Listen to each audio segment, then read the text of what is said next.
time now.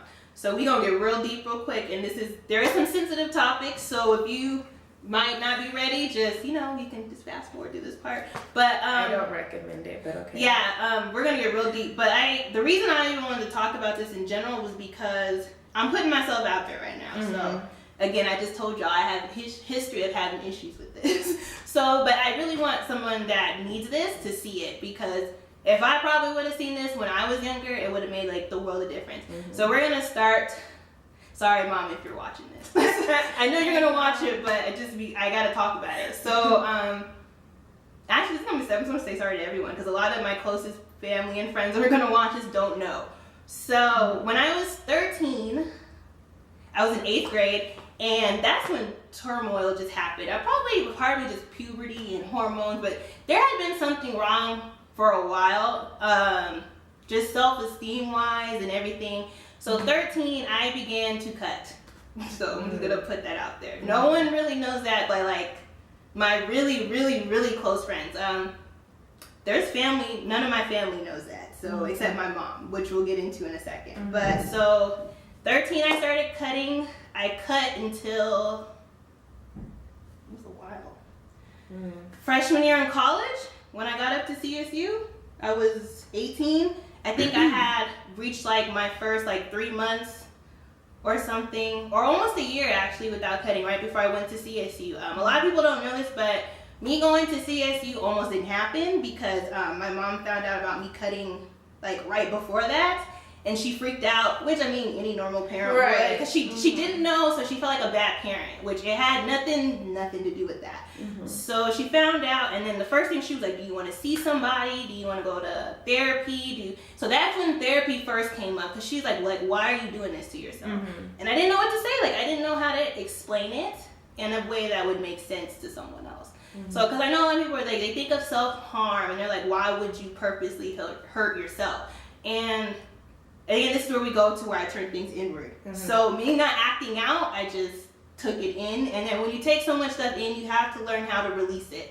So for me, cutting was, this is going to sound so crazy, but if anyone else had this experience, I guess you'd understand. So it was like a way of like controlling things. Like there was a lot of stuff going on with me, and I didn't know how to verbalize it or how to like get rid of that built up feeling. So cutting was like, oh, this is the one thing I can control. I can control what I'm doing, I can control how I'm feeling, and then like it's the weirdest thing, but like as soon as I would cut, it's like a release. Like I would just feel like, I don't want to say euphoric, but it was like, it didn't hurt. Because then I remember I was in I was my sophomore year, and granted by this time it had been already like 2 years since I was cutting, and my friends found out. My closest friends, and they had no idea. So they're just like, I was in class one day, and I had like, I think it was like hot or something. Actually, it started 8th grade. They got suspicious because I was always wearing long sleeves, and it'd be hot. And they're like, oh, why are you wearing long sleeves? And I'm like, it's cold. It's cold. Part of that was true though, because I found out later I was anemic. Oh, so again, this all works. But I was like, I'm cold. And they're like, Carter, you're always cold. And I'm like, yeah, I'm cold, whatever. So I came in gym class, be running long sleeve. So I think it was sophomore year. I will not forget. It was my sophomore year. We were in history class. My best friends were sitting there, and I had rolled up my sleeve, and they were like, "What the hell?" And I was like, "Oh shit!" So they're like, "What is that?" And I didn't know how to explain myself. It just, they were there. They were on my arm. You can't really lie about that. So I told them, and they're like that. Like they flipped on me. I thank my friends for like caring so much, because they went crazy. They're like, no, that's not okay. Like, don't you ever do that again. If you need to talk, just talk. Whatever. They're like, they threatened me. They were like, we're gonna tell your mom. And I was like, please don't do that, because like I didn't know how she was gonna react or anything. So I didn't say anything. So I told them, I was like, yeah. I don't do that anymore. So I was just really diligent now about like, okay, well, I need to make sure I hide these scars, make sure they don't see that. So then I was like, oh, well, I'll just cut higher up my arm. So that's what I did. So it's like, and then it's like, you get to a cycle where it's like, I'm still hiding. Yeah. So it's like, oh, well, they seen it, so I'm just going to cut higher up and they won't see it, which is what I did. So then I think we get to about junior year. Was it junior year? Yeah, junior year. It's like a year, like they caught me because I was still cutting.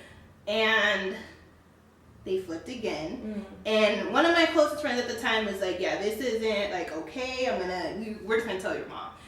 And they didn't. But I was like, you know, like once you're in that way, you get really good at finessing people. And it's horrible. It sounds horrible, but it's the truth. Yeah. I just got really good at just convincing people and just like, no, I'm fine. Like, it's not going to happen again. Everything's good. Like, I promise, I swear, like, I won't. So then at this point, you just get better at hiding it, and then you just don't say anything. So yeah, I was cutting all the way up until I went to CSU. So then I think the last time I remember cutting before CSU was actually right before I graduated. I think I was really stressed out with school and scholarships, and then everyone understands like the stressfulness. So it wasn't even, at first cutting was like my thing for like when I was upset or angry, and then it turned into, even if I was just like stressed at all, it was just a relief for me. Yeah. So then after my mom finds out, because she was like she finds out I'm cutting, I forgot how she even found out, honestly. I don't know, maybe that would make a story time. I don't remember right now, but she found out though.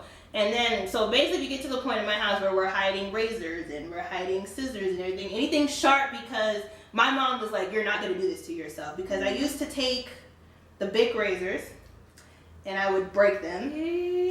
And I would take the razors out. And then you're probably thinking like all this process, and exactly, when you talk about when you're in a dark place and this is effort. So obviously it's something I was like, I wasn't on drugs or anything, but I would find razors, I would break them. In such a different state. It's just a different state. And it became really easy for me to pop them out. Probably like, how the hell it's really not that hard. I would just break them, take something, pop it open, the razors just come out. It was really not that hard. So I would do that, and so after a while my mom took my razors away. I didn't have any razors, or she would watch me be like, oh, you can use a razor and you have to give it back. So because I think in 8th grade, originally it wasn't razors, it was scissors. And I found like this sharp pair of scissors in class, and which is weird because one time I remember in 8th grade I actually cut in class. No one even seen me though, so that was the weird thing. And I was like, again, different headspace. Like you don't, when you're in that place, you don't really give a fuck. You don't care. It's just like, I'm hurting and I'm in math class and I guess what, I feel like cutting. And then no one even seen it. So then it was like, it went to razors after that and they were just sharper. So I was like, oh, yes, I had a preference. As crazy as that sounds. So then we get to college and I pretty much at that point had stopped, but I still had like urges to cut, even like every time I got stressed out about something or like shit was just going on or anything like school, work, people in my life. I'm very triggered by life events with people. So that highly triggered. I'm still like that now. Like people in my life affect stuff more than probably anything else will ever will. Like before school or work, just my friends and family or people, things going on with that will affect me before anything else. So I think at the time, I cut one time my freshman year, that whole year. So, and I forgot, but I just know I was really stressed. And then after that, I hadn't cut again. So then, it was really just a process. I just had to understand that like I couldn't handle my problems that way. And I kind of just did it by myself. Because at that point, I still hadn't went to therapy. I hadn't did anything. It was just, I would write a lot. That was, before I got into YouTube, everybody knew I just used to write. That was my thing. Same. Poetry and everything, I just write. And I go back now, because I keep everything, and I go back to my poems when I was in the 8th grade, 9th grade. Man. Do you ever just read like old journal entries? Because I do that all the time. I do. I'm just looking at they're depressing. Like, damn. And again, you catch yourself, and I catch myself, and so I say in the beginning of the video where I realized I was literally in a depression from 13 till about 19, 20 years old. And I just didn't know because I was just so used to feeling like shit every day. So I was just like, oh, it's not a problem. It's just how I feel every day. Easy to slip into. So it's like, and then I go back, I read these journal entries, I read my poems, and I'm like, girl, like wow, like you're just, it's like seeing a different person, because I'm not in that place anymore, but it's like almost like I don't know who that person is. And it's like and then I read my old stuff and I cry, because it's like, it's sad, like it's sad stuff, and I'm like, why did you feel that way? And why didn't, and actually I can't even say like why didn't no one, because I always had a strong support system as far as friends and family, but when you want to hide something, you hide it, just period. Which is why I always iterate to my mom, it's not anyone's fault, it wasn't anything that she did or anything like that, it's just, I was, whatever reason, I don't know why, but it was just, that was just the place I was in. So yeah, therapy came up again for me last year. And I was off last year too. Too much shit was going on, and then I get overwhelmed, and then I went through a breakup. Which again involved mental health, but not mine. But again, just understanding that you have to understand, once you get to a healthy place mentally and someone else isn't, it just makes everything worse. And this is why I'm really just passionate about, like, if you need help, just get it, because it changes a lot. And a lot of times people that need help don't want to. But you have to wait until they see it for themselves, because you're just going to be fighting an uphill battle if they don't want to go. So yeah, last year I was getting there again. And I hadn't been there in a long time, because I was winning at life for a second. I was like, yes, I could do this. And then, pretty much from August 2015 up until I just graduated in May, I was not having a fun time. I was getting into a really dark place again, and therapy came up again. I had made an appointment to go to the therapist at my school, since it's free. And the funny thing is, I called and tried to make an appointment, and no one ever called me back. So, Metro. Good thing I wasn't to that dark of a place, because that would have been tragic. I did call. I took the pre-assessment online. It's not like definitive, but they give you like kind of like a pre-op, so like, you know, they kind of like know what they're getting into. So I took the screening for depression. What was it, like around last December? So it was that last year. And at the time when you answered the questions and everything, and I was from the quick screening, I was ranking high on depression. So I was like, okay, not a definitive diagnosis, but clearly I'm getting in that range to where this could be considered depression. And then I took the anxiety, which is also something that's actually more so recent. Maybe not recent, but me actually acknowledging it. Again, didn't know what it was. And I took the assessment for anxiety, and I was having really high anxiety. So anyone that knew me in high school knew I wasn't the best sleeper. I never really slept. I was always up. No, not even in high school, college too. I'm just always that person that's up. And part of that would probably, now I know, is probably due to anxiety. My brain is always rushing on like 100 miles per hour. So people are like, well, why are you up at 3 o'clock in the morning? I'm just like, wide awake, like, oh, I can't sleep. Like, aren't you tired? Well, like, yeah, but I'm not sleeping. So my brain is just always on 100. I'm not even like 200 at all times. And even now, sometimes I have an issue with that, depending on how like stressful my life is. My brain has a hard time like just shutting off. And also just being on the quieter side, even social stuff just gives me anxiety, but like that's normal. But then it's like when it starts to like prevent you from doing stuff, and then that's when you get into the depression part. So last year I didn't want to do anything really, or I would have to make myself do stuff, because I really just wanted to. For about 6 months, I just probably pretty much laid in bed, went to work. Going to work was the most hardest thing I could have ever did, and I know people often have a time with thinking that people are lazy, but sometimes you might want to look into depression.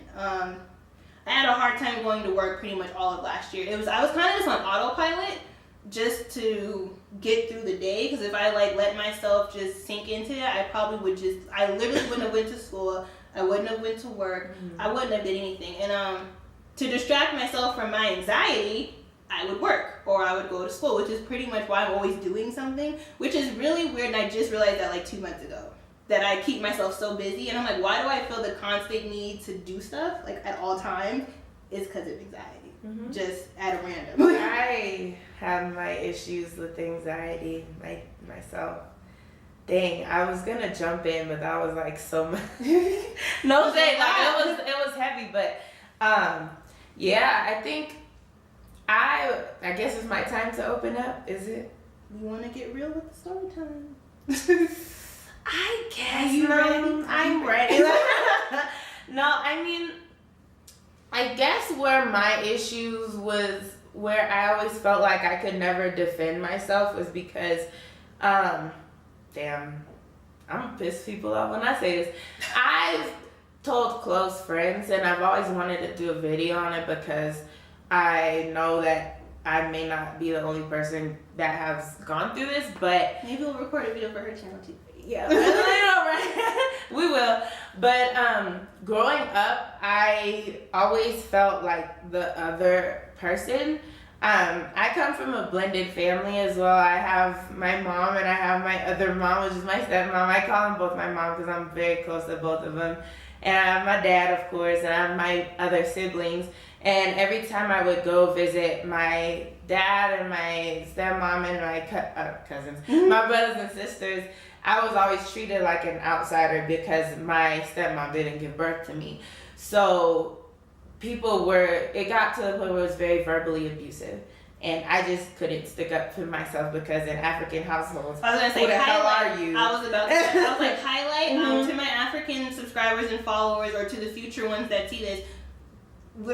I don't want to just throw it under the bus, but like African families or communities, not everyone, but a lot of them can be very verbally abusive and very emotionally insensitive. Exactly. And so yeah. growing up, it was very